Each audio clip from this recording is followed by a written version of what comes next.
Bonjour Chantal Pelletier. Bonjour. Vous êtes administratrice de l'AMOPA et présidente de la section de l'Essonne. Vous êtes chargée à l'AMOPA de la revue de cette association. Quelle est actuellement la politique menée par l'AMOPA avec sa revue? Le président national, Jean-Pierre Polvan, a souhaité rénover notre revue. Parce qu'actuellement, notre revue, si vous voulez, la cible est une cible que je qualifierais de fermée. C'est-à-dire que ce sont nos adhérents qui s'abonnent. Donc Jean-Pierre Polvan a l'idée d'ouvrir plus largement la diffusion de cette revue au grand public. Donc l'idée, c'était déjà de repenser la revue, c'est-à-dire changer le format, la rendre plus lisible, typo plus agréable, mise en page plus agréable, voilà, repenser le façonnage de notre revue. Ensuite, il a pensé qu'il faudrait aussi qu'on travaille sur les thèmes qu'on pourrait éventuellement proposer dans cette revue. Et c'est comme ça qu'il y a un peu plus d'un an et demi environ, un numéro est sorti, complètement rénové, où on a proposé une thématique. Ce qui fait que depuis, systématiquement à chaque numéro, une thématique nouvelle est abordée.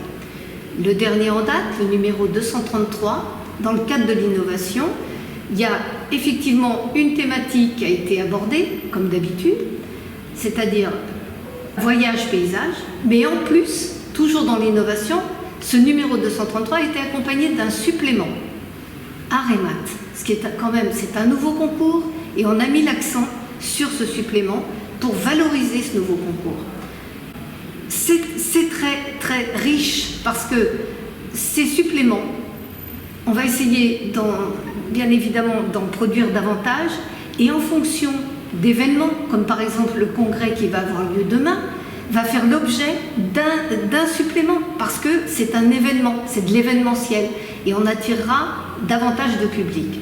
Je sais aussi que Jean-Pierre Polvan a en tête, notre directeur des publications, a en tête de mettre éventuellement notre revue en kiosque, ce qui évidemment élargirait notre cible, hein, et aussi voir sur Internet. Voilà, un abonnement par Internet. Et donc la revue est un média auquel s'ajoute le site Internet de l'association. Tout à fait, sauf que le site, on n'est pas sur le même public. Hein, le site, par définition, c'est un public beaucoup plus large.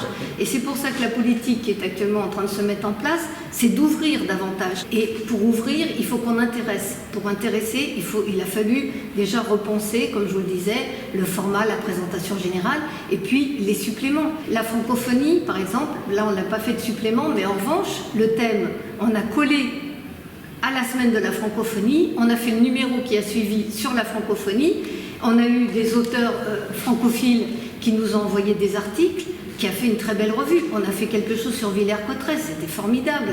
Voilà, donc si vous voulez, on est dans l'innovation, on essaie de devancer, voire même parfois, hein, on pense en amont de manière à pouvoir justement anticiper.